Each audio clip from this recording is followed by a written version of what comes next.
প্ৰখ্যাত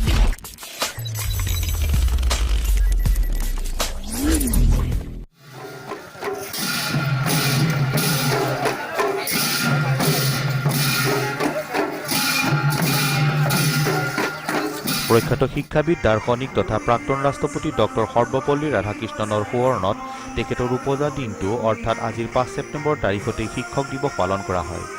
সমগ্ৰ দেশৰ লগতে আজি গহপুৰৰ বিভিন্ন শিক্ষানুষ্ঠানতো উলহ মালহেৰে উদযাপিত হয় ৫৭ সংখ্যক শিক্ষক দিৱস।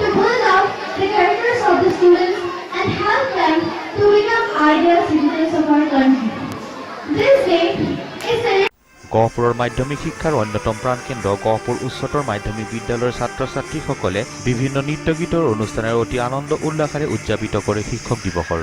বিদ্যালয়খনৰ উপাধ্যক্ষ অনিল বৰুৱাই আঁত ধৰা এক সভাত শিক্ষক দিৱসৰ তাৎপৰ্যৰ ওপৰত চমু বক্তব্য ৰাখে গহপুৰৰ জ্যেষ্ঠ শিক্ষাসেৱী সৰ্বেশ্বৰ বৰা আৰু নিকুঞ্জ কোঁৱৰ মহন্তই।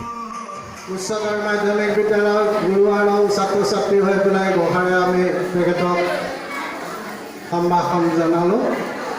আনহাতে গহপুৰ মহকুমা প্ৰশাসন আৰু খণ্ড প্ৰাথমিক শিক্ষা বিষয়ৰ উদ্যোগত আৰু ৫টা শিক্ষক সংগঠনৰ সহযোগত এক বৰ্ণাঢ্য সাংস্কৃতিক শোভাযাত্ৰা উলিয়াই উদযাপন কৰে শিক্ষক দিৱসৰ।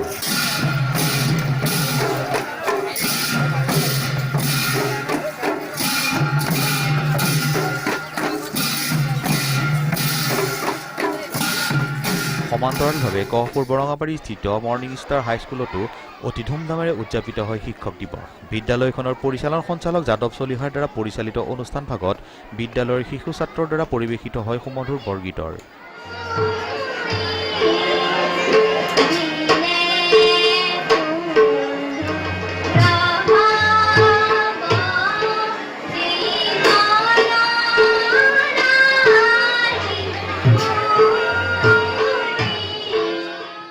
গহপুৰৰ পৰা বিশেষ সংবাদদাতা হেল্ল'